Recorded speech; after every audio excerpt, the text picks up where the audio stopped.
2 tahun pemerintahan Presiden Joko Widodo Ma'ruf Amin, program sumber daya manusia yang unggul menjadi prioritas, di mana konsep Merdeka Belajar adalah salah satunya. Sejak diterapkan di tahun 2020, sudahkah konsep ini menciptakan SDM yang unggul? Berikut ulasannya.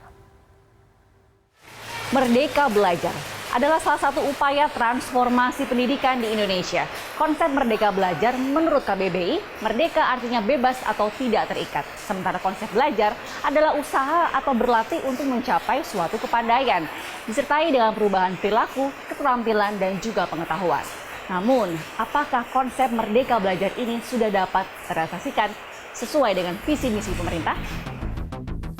Dilansir dari website kemdikbud.go.id, sampai dengan akhir April 2021, sudah ada 11 episode Merdeka Belajar yang telah diluncurkan.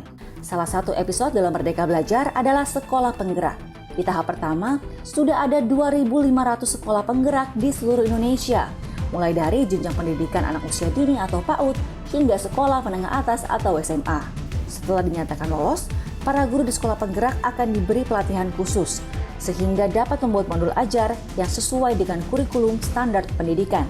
Tahapan-tahapan itu kami lalui dengan penuh perjuangan. Ya. Dari segi administrasi saja, kita harus berusaha menampilkan atau memberikan catatan-catatan sesungguhnya yang kita punya. Setelah kita mendaftar, kita juga mengisi beberapa isian-isian soal esai namanya. Dalam soal esai itu memuat pengalaman-pengalaman kita selaku kepala sekolah. Secara sederhana, konsep Merdeka Belajar memberi kebebasan bagi guru dan siswa dalam belajar mengajar di dalam kelas. Sistem itu diharapkan dapat membuat kegiatan belajar mengajar lebih cair dan efektif. Yang diharapkan di sini adalah merdeka belajar, guru dan murid bisa saling mengisi, ya. Tidak hanya dari kami guru memberikan ilmu kepada mereka, tapi mereka pun juga berusaha sendiri bagaimana untuk mendapatkan ilmu itu lebih. Pemerhati pendidikan Indra Karismiaji mengakui, konsep Merdeka Belajar adalah sebuah terobosan sistem pendidikan. Namun, tak ada hal baru dalam konsep tersebut. Bicara sekolah penggerak, menteri sebelumnya punya sekolah rujukan. Menteri sebelumnya lagi punya rintisan sekolah bertaraf internasional. Menteri yang sebelumnya lagi punya sekolah inti. Jadi kalau cuma ganti baju, namanya kan bukan terobosan. Anggota Komisi Pendidikan Hetifah Syaifudian memiliki catatan serupa. Kementerian Pendidikan dinilai harus memiliki peta jalan pendidikan nasional agar dapat tersosialisasikan dengan lebih masif.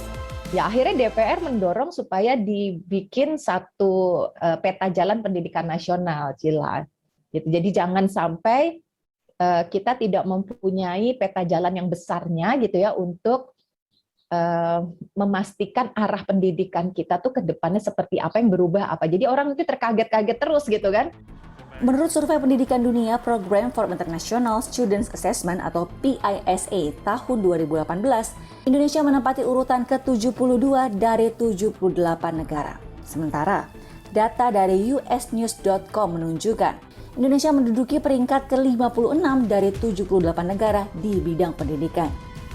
Menteri Pendidikan Kebudayaan Riset dan Teknologi Nadiem Makarim meyakinkan para orang tua esensi Merdeka Belajar adalah memberikan keleluasaan bagi siswa untuk memilih pelajaran sesuai minat mereka.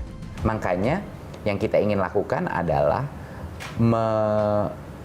membuat aktivitas-aktivitas di dalam kelas itu partisipatif, bukannya pasif. Oleh karena itu, konsep Merdeka Belajar diharapkan dapat terrealisasikan secara merata di seluruh Indonesia.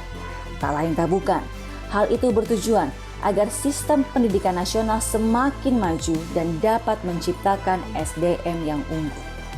Rizka Dauhan, Softan Hertiagama, Jakarta.